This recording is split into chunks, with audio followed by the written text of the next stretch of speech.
Okay, are we streaming?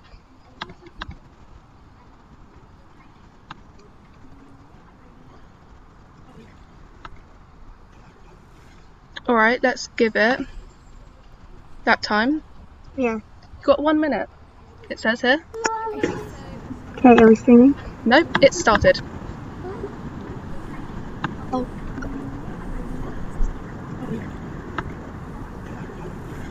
Alright, let's give it that time. Yeah. You've got 1 minute, it says here. Okay, are we streaming? Nope, it started. Oh.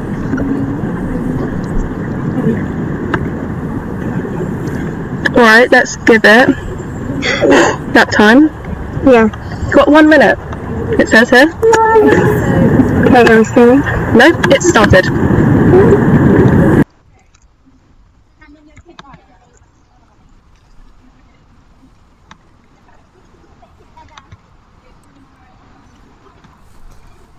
Alright.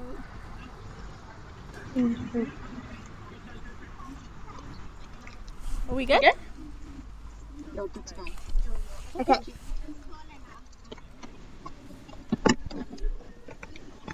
Okay. Can everyone hear us? Want to make sure everyone can hear us.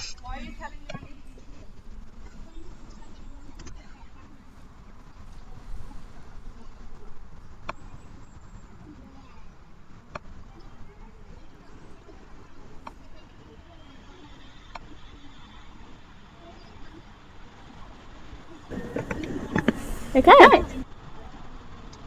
Already got 5 likes. Oh, they can hear us. If you can hear us, can you please put it in the chat so that we can make sure everyone's working alright? The screen's frozen. Or is that just a massive lag? That is a massive lag. And it's glitchy. Or is that you currently? Great. Huh?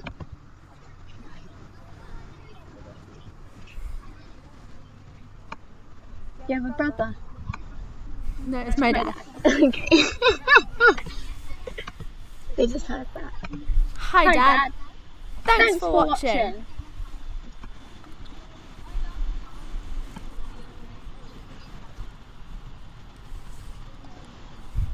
We want to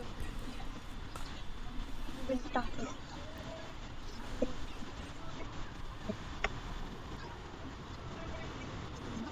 Just need to try to have to go into here. But then. Huh? Yeah, good. Okay, here we go. Welcome to or welcome back to our Astrogazers live stream. If you are new here and are looking to find out more about what we do, or if you have been here with us for a while and we're here for our very first launch, thank you for joining us as we launched 2 balloons as part of Mission Aspiration. Fingers crossed that everything goes well with both the payloads and balloons. And whilst we are on thank yous, all of Astrogazers would like to say a huge thank you to our sponsors, the Artemis Clinic and Inward, experts in timber engineering. We really appreciate your support, and it's helped us get to where we are today. So if you are watching, thank you very, very much. So, firstly, here's a little bit about the history of our club. We didn't all start out wanting to build a weather balloon. We started off being a club dedicated to astronomy, hence the name Astrogazers. We would take pictures of any interesting constellations or astronomical events that we saw. Then, we moved on to bigger, more challenging tasks and planned to send a weather balloon to the edge of space. At first, this involved taking photos and just generally exploring a bit more about this side of physics that you can't get as involved in, especially at school. During the initial planning stages, everything felt quite theoretical. We have had to liaise with organisations outside of school, and also we've had to delegate tasks to all of the members and make sure that everyone is up to date and always knows what they're doing. But finally, we gained the support of the University of Bath, which is where we all are right now. And now that we have the responsibility of launching 2 weather balloons instead of 1, everyone must know exactly what they're doing at all times to ensure that everything stays on track and runs smoothly. I mean, just imagine if no one had any roles. It would be complete madness and we would all be running around getting nowhere. That's why it was so important that we had a plan for every single teeny tiny detail. And after that, it was just practice and practice and practice to make sure everything was completely glued in our heads. So bearing that in mind, we had to create a team structure that would be given everyone roles that made sense for their skill set, and that's what you can see on the screen at the moment. After a lot of trial and error, we decided that this structure worked best with our specific talents and experience. So we have 3 main departments: the operations department, the marketing department, and the engineering department. The operations department focuses on organisation and making sure that everything runs smoothly. They are practical and know what they should be doing, and should have the ability to assist when anyone else needs any other help.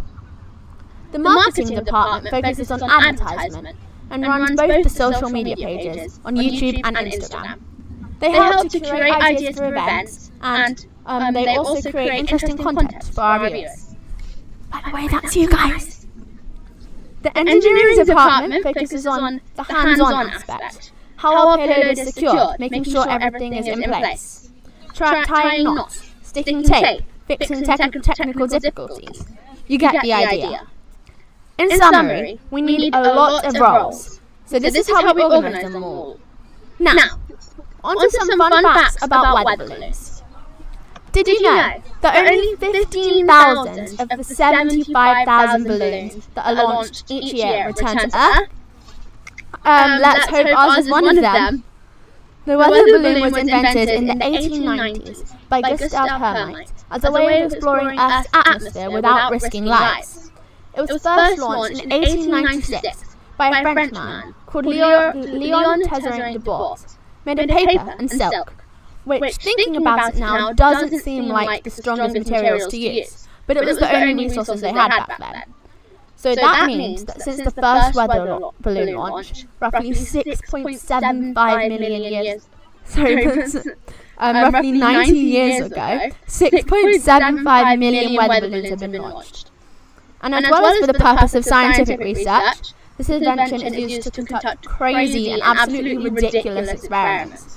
For example, a man called Mark Rober once created an experiment called the world's highest egg drop from an altitude of 30,500 meters. Now, we will watch 2 videos with more information about our launch. One on facts about the weather balloon, and the other explaining the whole process of launching the weather balloon and how it all works. And as we watch them, feel free to write any questions down in the chat, and I will try my best to answer them afterwards.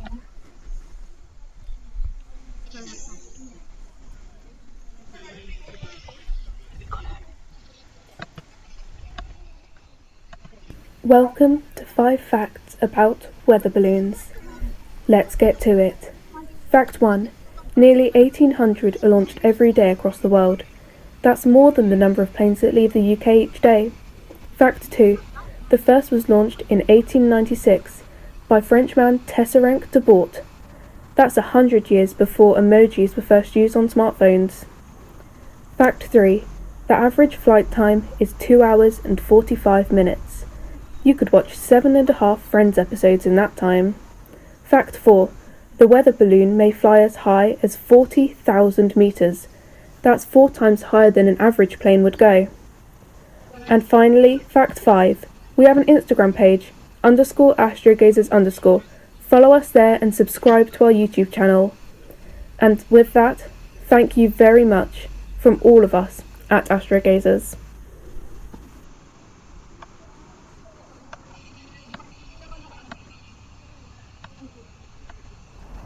This is a video on the weather balloon and how it all works. Hope you enjoy. So this is the balloon and this was our payload. On land it is roughly the same size as a camel, 6 feet, but at the top of its flight it will be roughly the same size as 2 parked cars, or 28 feet, requiring 40 bathtubs of helium to fill it. The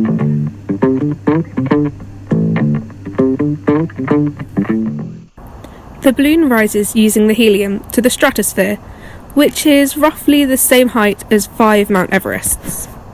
As the balloon rises, it expands until it pops. This is because the pressure is too much. To ensure our payload doesn't just fall back to the ground, we open a parachute, but it is more likely to be blown by the wind this way. And it might land anywhere, but we will track the weather to ensure it's most likely to land in a field where we want it. We'll be monitoring where it goes with a GPS tracker, so as soon as it lands, we can go pick it up. In our payload, we'll be measuring many things, such as temperature, pressure and humidity. And of course, we'll be taking photos too. And that's our weather balloon. That's all there really is to it. Thank you very much for watching, and make sure you catch our next video on how we track our weather.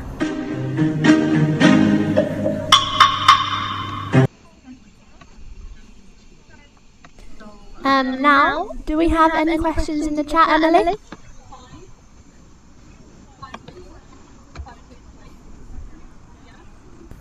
Welcome to This is a video on the weather balloon and how it all works.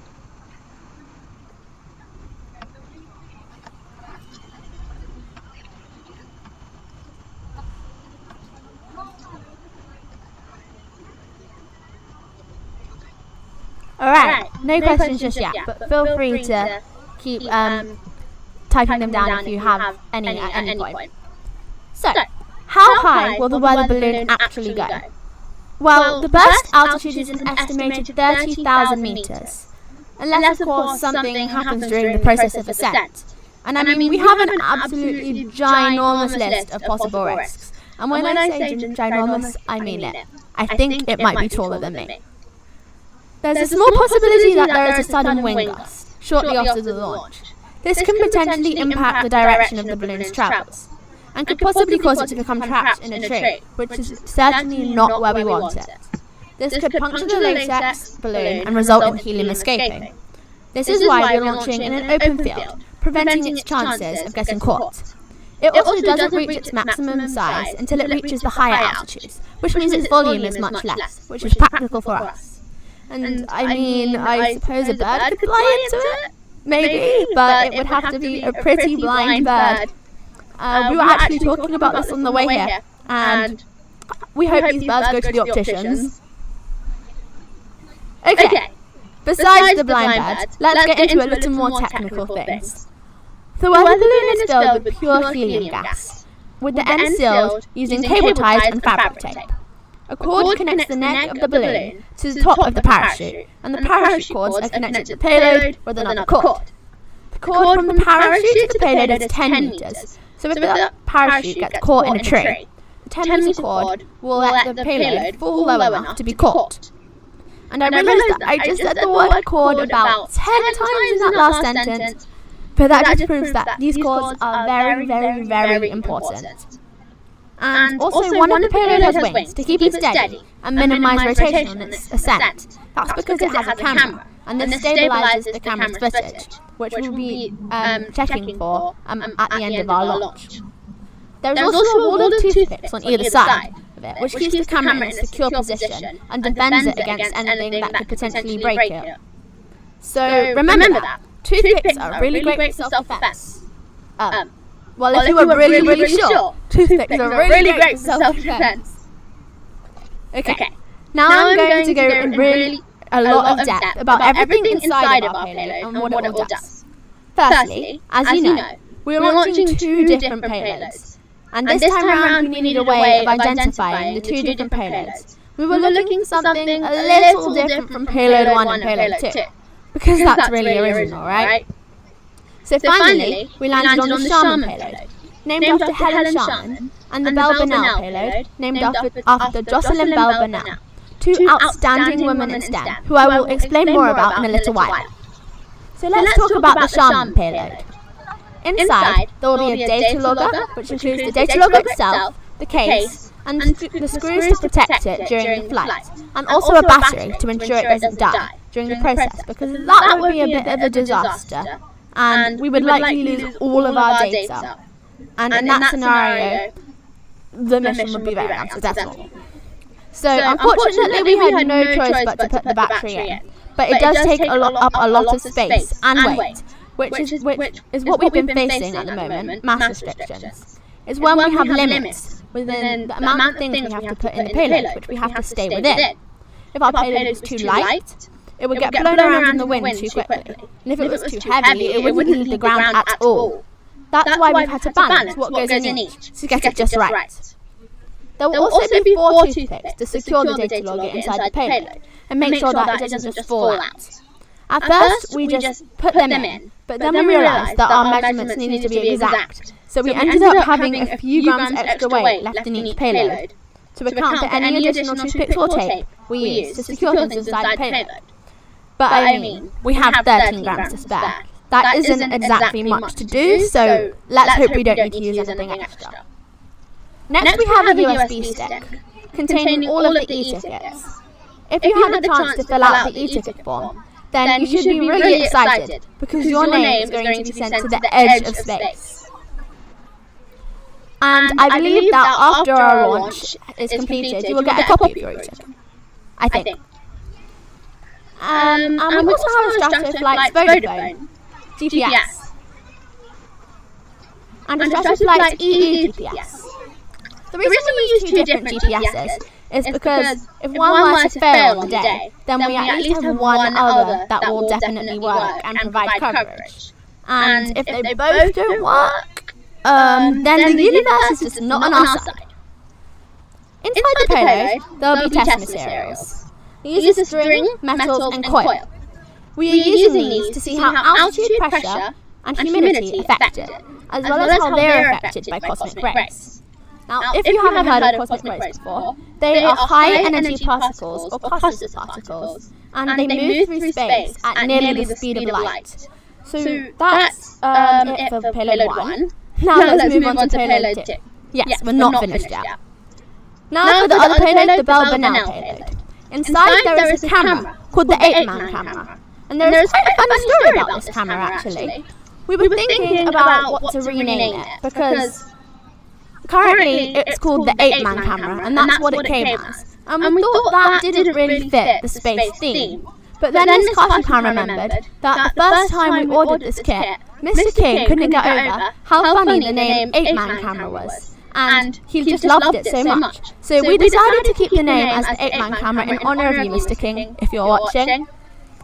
And in this payload are also our mementos, which are tiny silver ivy leaves honouring our school, the Spot GPS tracker and the Bluetooth tile tracker.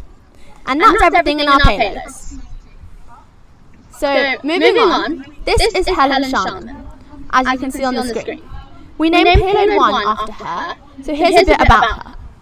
After graduating from Sheffield University and then Birkbeck, University of London, Helen Sharman began working as a research technologist at a chocolate company. And then one day, as she was driving home, she heard an advert on the radio calling people to apply to become astronauts. As all of the training is provided, space missions aren't in need of ready-made astronauts. Instead, the advert on the radio was for people who fitted the background for science and who were physically healthy, were between 21 and 40, and were able to learn other languages. Helen usually matched all of the criteria and sent in her application. More than 13,000 people applied for the job advertised on radio, and a long list of applicants was tested for how well they could cope with the physical and mental challenges of being an astronaut. But on the 25th of November, 1989, it was publicly announced that Helen Sharman had been chosen to become an astronaut, making her the first British person and the first European woman to travel into space. And on the next slide, this is Jocelyn Bell Burnell. She is a British astrophysicist. She is best known for her discovery of the first radio pulsars. She is also the first woman to become president of the Royal Society of Edinburgh in 2014. She was born on July 15, 1945 in Belfast, Northern Ireland. She attended the Glasgow University and obtained a degree in physics, and she completed her PhD from the University of Cambridge in 1969.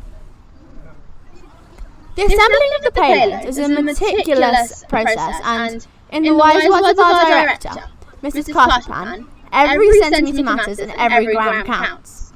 So, now we'll go around and commentate on what the rest of our team is doing.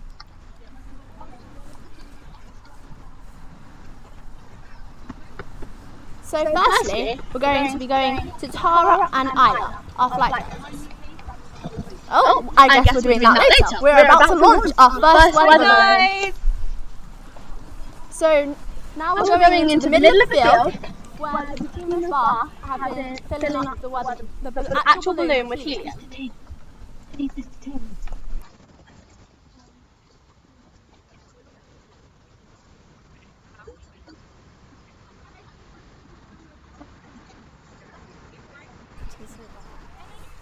Okay.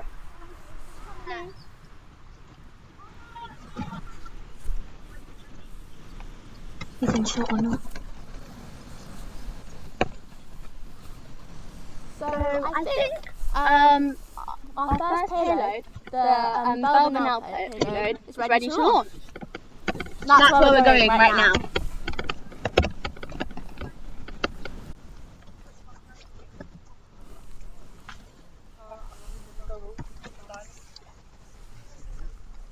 Okay, whilst we're waiting, let's tell you a little bit about some of the people in our team. So, over there is Tara. She is the flight director. And over there is Isla. You may not be able to see her, but she is holding a very big megaphone getting ready for the countdown. They are both the flight directors of Astrogazers. And it's their job to assign roles and ensure everything is running smoothly, as well as to make sure the team is briefed on health and safety regarding the weather balloon launch. They hope that our mission inspires other young women to get involved in STEM. The two little people you can see over there holding our parachute are Aria and Ava. They're the technical engineers. They are the youngest members of our team, yet they play a crucial role. They provide support to everyone in all of the departments, as well as preparing the parachutes for both of our launches. And one person in the back who is getting the GPS tracker ready is Astra, and she is the assistant flight director. During the launch, she is in charge of setting up the GPS tracker and making sure that we know exactly where to pick it up when we need to. Holly Ann Reeve is over there in the distance, and she is our main meteorologist consultant. And her job is to monitor the weather forecast and balloon trajectory, and has been interested in weather for a number of years. She is one of the most important members of our team, making sure that we know the exact moment to launch. Then also on the meteorologist team is Grace, but her title is the systems engineer. She does a variety of things, but for this mission, she's been planning trajectories and with Holly Ann, making sure that they know exactly what the wind speeds are to make sure that our balloon is actually launched and will actually go somewhere. And a former member who is not able to be here today is Claudia, and she is a senior marketing officer. It's her job to advertise what we do online. Then this is Mahati, who is currently preparing and making sure everything goes on track. She is the keeper of the timeline, and she makes sure that everyone knows what they're doing and sticks to our schedule, which is like minute by minute. We've got every single detail planned. She has to make sure that everything is always going on track. And then Ella, wait Ella, this is Ella. She is the design engineer, and she is the designer of our Mission Aspiration badge that you can see in the corner of your screen. And Athena is also over there. Wave to the people, Athena. Athena is a data processing systems engineer, and she does a similar role to Mahati, but she makes sure all the technology is working as well. And this is Emily Forrest,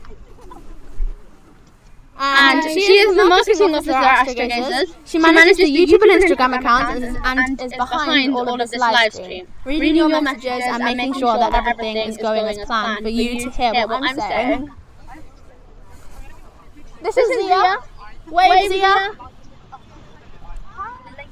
And she is the Flight Dynamics Officer. She will be helping track the payload later on. And also assisting in the balloon filling is Professor Catherine Mitchell of the University of Bath. She works at the University of Bath as a Professor of Radio Science and works in the Department of Electronics and Electrical Engineering. She has helped us to plan the launch from the very beginning and has supported us through all of the difficult situations we have encountered. She has helped with insurance and also convinced the university to recover the launch in case anything goes, well, dramatically wrong. She has assisted in planning the launch, both the first and second, and has planned all of the logistics behind it.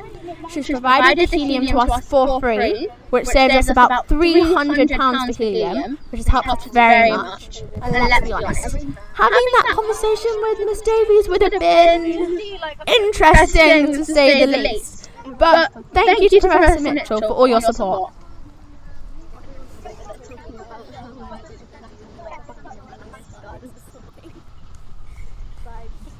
Right. Are we able to go slightly closer to the weather balloon? We're travelling closer. Are you in shot?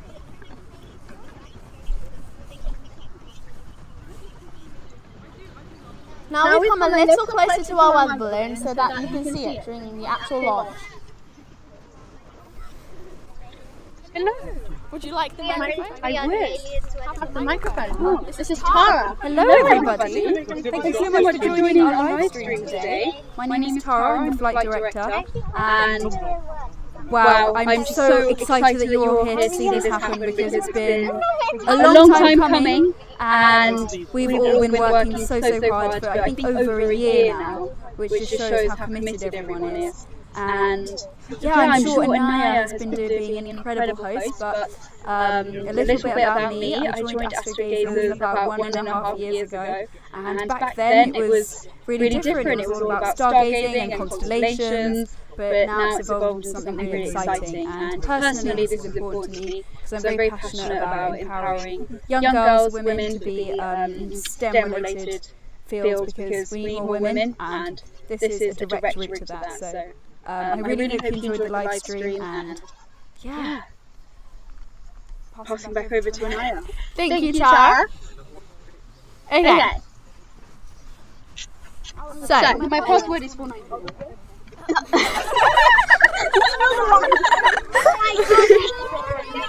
She might need to change that password now.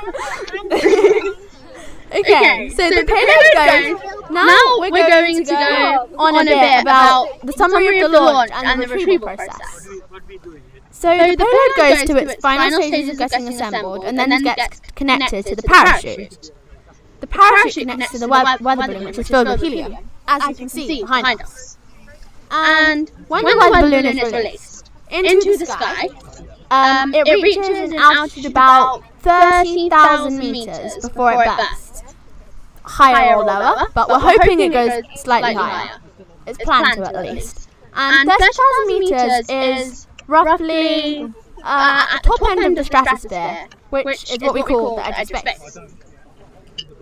Once the parachute falls down, the parachute gets deployed to ensure that the payload lands at a safe speed that won't cause damage to itself or the contents. We use a GPS tracker to make sure that the payload is where we want it and that we know where it is. We track it to locate its position during parts of ascent and parts of descent, as there will be a period of time where it will have no signal and is unable to be tracked. And once we have the final GPS signal, we will drive in the specified direction to that location and retrieve the payload as best we can. We'll basically be going on a scavenger hunt. And we will survey the landing site and see possible difficulties or technical restrictions, and of course get permission from whatever ground it's laid fallen on, and then we will go and collect our payload. And then after we will collect the payload, we will be collecting all of the data and analysing everything to get our results. And that's basically the whole process. So what were the problems before? Well, firstly, the wind gusts were far too high, and the wind speed was too low, at 0.9 miles per second. We needed around 5+ miles per second. The release cord and the parachute cord twisted together in high gusts, and this caused friction, and from the twists, the cords burnt, resulting in a friction burn and the parachute and the payload detaching, which hit our payload pretty hard, and that's why we had to start again. So what are we actually doing to prevent it? Well, this time we have two sizes of balloons, which are smaller, so they're less likely to get blown around by the wind. And we're not feeding the release cord through a loop, which results in less friction.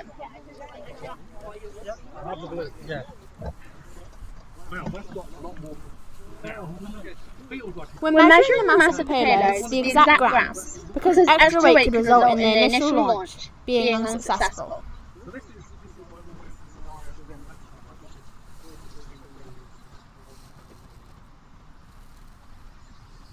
We are also measuring helium, so we have the right amount of lift for the balloon to carry the payload into the stratosphere and beyond.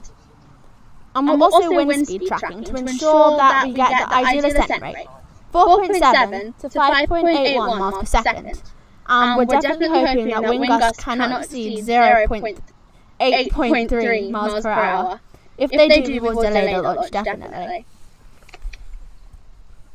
So this is our launch site, as you can see, and the new site is now on the Suez Club Park due to availability, and also this site was chosen because weather tracking conclusions led us to choose sites west of London, along the M4.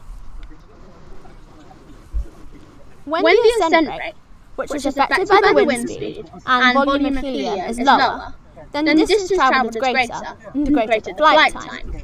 This means that if the ascent rate is too low, our weather balloon might end up all the way in Germany, as some of our map predictions show. Time for a quick school trip abroad, perhaps? These predictions on the next slide show that as the ascent rate increases, the distance we have to travel is much less, which is convenient for us and exactly what we are aiming for. So now, we will go to Grace and Holly Ann for some weather talking points. Or not, Grace and Holly Ann seem to be unavailable.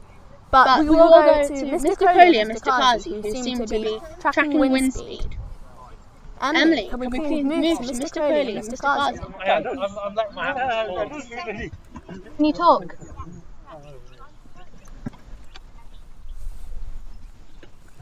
Go.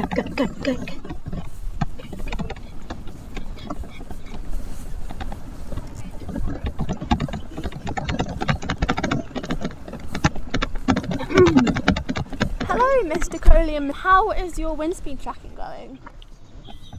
It's amazing. Yeah, we're having such a good time over here. We have a few questions to ask you about the weather. So what is the difference between wind speed and gusts? Wind speed is more or less... Oh, yeah, sorry. So, from my understanding, wind speed is more or less like the consistent, like averages. If you shoot something up into the air, that's more or less the speed it will be affected by the wind. Gust is just like, oh, here's a random gust of wind, but in actual fact, the average is not. It's just like a random gust of wind which comes towards you. Thank you. And also, see these spinny things over here. So what are you actually using to measure the wind speed? These are anemometers. The wind flowing through, pushing the fan, is recorded on the anemometer, and so we use that to estimate how the wind speed is in the direction. Yeah, more or less you can imagine if like someone is over here. How can we prevent this happening? Sorry, what's affected most by the balloon? Yeah. What do you mean? As in, if we were to have very strong gusts or very low wind speed. So last time we had quite a high wind speed and quite high gusts, which made launching the balloon difficult, just from a point of view of holding onto the balloon when it's being inflated, and then attaching the payload and launching the payload. Now it's a lot lower today, So we're more. So now we're more concerned about where is the wind going to blow our balloon? Are we going to be able to retrieve payload once we land? And yeah, so the wind speed is less hazardous this time. Thank you. So now we'll go back over to Pollyann and Grace. Who's taking Or you are the coming truck? over here. Okay, so we had a few questions on the trajectory of payload, and we're wondering what would happen if payload was to land in a body of water. Well, it depends on the body of water. If it's going to be the sea, then of course we can't go and get it because that would be unsafe. But if it's something like a pond or a lake, there may be ways where we'll be able to get it, but of course we have to contact whoever owns this body of water. And could you please give a brief description of the Bell-Burnell payload trajectory? Right now, the trajectory is heading northeast as opposed to the wind, which is heading southwest. So hopefully we should be able to track it. Okay,